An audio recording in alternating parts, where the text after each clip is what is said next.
ဒီကတော့ဒီကားဆိုဂျပန်နိုင်ငံကထုတ်လုပ်တဲ့ Toyota ကုမ္ပဏီရဲ့နာမည် brand တစ်ခုရှိပြီးသားဖြစ်တဲ့ Revoca ပေါ့ Revoca ပေါ့သူမှာ 4V ပါတယ်နော်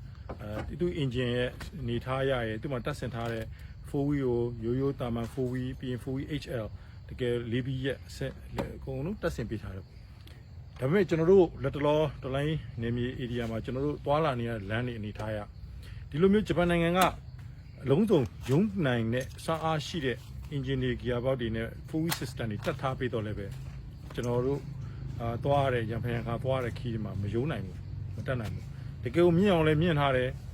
မယုံနိုင်ဘူး 4V လို့ရက်လည်းမရက်နိုင်ဘူးချိန်တက်လည်းမပတ်နိုင်မတက်နိုင်အနေထားကြီးကျွန်တော်ကြုံရပါတယ်ကြုံရတော့ဘာဖြစ်လဲဆိုတော့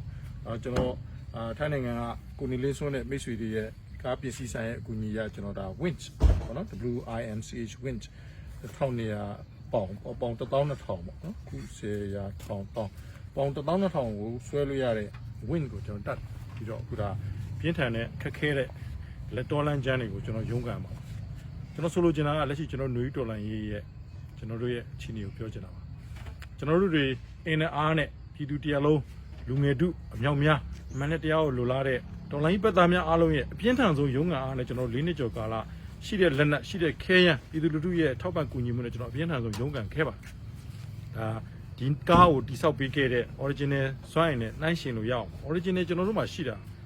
အောင်ရုန်းကန်ခဲ့ပါဒါပေမဲ့အခုတော့ဘာဖြစ်လဲဆိုတော့ကျွန်တော်တို့အခုဖြတ်သန်းနေရတဲ့အမတန်ဆိုးရွားတဲ့လမ်းကြမ်းများနဲ့နီးတူဘလို့မှကျွန်တော်တို့မှာရှိတဲ့၄ဘီရက်နဲ့တော့မှရုံးမတက်နိုင်တော့တဲ့အခြေအနေမျိုးကျွန်တော်တို့ကြုံတွေ့ရအောင်ဖက်စစ်အကြမ်းဖက်တပ်ဖက်ကနေပြီးတော့တရုတ်ကွန်မြူနစ်ရုရှားကွန်မြူနစ်နဲ့တချို့သောဒီအီရန်တို့ပါကစ္စတန်တို့စတဲ့နိုင်ငံတွေကနေပြီးတော့စစ်လက်နက်ပစ္စည်းတွေဒီ drone တွေဒီပညာ high tech တွေကိုထောက်ပံ့ကူညီပေးတဲ့နောက်မှာကျွန်တော်တို့ကတာမန်ကိုယ်မှရှိတဲ့စွမ်းပကားလောက်နဲ့ဒီကားရဲ့ level လောက်ပေါ့ 4V ၄ဘီလုံးကျွန်တော်ရက်တော်လည်းပဲရုံးမတက်နိုင်တဲ့အနေအထားမျိုးရှိပါတယ်ရှိတော့ကျွန်တော်တို့အမှန်နဲ့တရားအတွက်ဒီမိုကရေစီအတွက်တည်ဆောက်နေတဲ့တော်လိုင်းပတ်သားများဘက်ကနေပြီးတော့ diplomacy ကောင်းကောင်းနဲ့နော်အခုဆိုရင် Zelensky ပြောသွားပါတယ်ဘလောက်ပဲကမ္ဘာဥပဒေတွေဘယ်လိုပဲရေးဆွဲပြဋ္ဌာန်းထားပါစေတဲ့အင်အားကြီးနိုင်ငံတစ်ခု background မရှိရင်ဒီဥပဒေအသက်မဝင်ပါဘူးဒီနေ့ဆိုပဲကျွန်တော်တို့မှာလက်နက်ပစ္စည်းနဲ့ဘလောက်ပဲကျွန်တော်တို့တိုက်ခိုက်စွမ်းပကားပြည့်စုံပေးစေဟောဒီ winch နဲ့တူတဲ့နိုင်ငံတကာအင်အားကြီးနိုင်ငံတစ်ခုခုရဲ့အကူအညီကိုကျွန်တော်တို့ရအောင်မစွမ်းဆောင်နိုင်ရင်ကျွန်တော်တို့နစ်နေတဲ့နွန်တွေကဒီကားမယုံထွက်နိုင်တယ်လို့ပဲကျွန်တော်တို့တော်လိုင်းနယ်ပယ်တွေကအခုဆိုရင်လက်နက်ခဲယမ်းမပြည့်စုံလို့သူတို့ဘက်က high tech နည်းပညာတွေအသုံးပြုပြီးတော့ကျွန်တော်တို့တိုက်ခိုက်နှင်းလာတဲ့အခါမှာတုံ့ပြန်ခုခံနိုင်စွမ်းမရှိလို့ဆိုပြီးကျွန်တော်တို့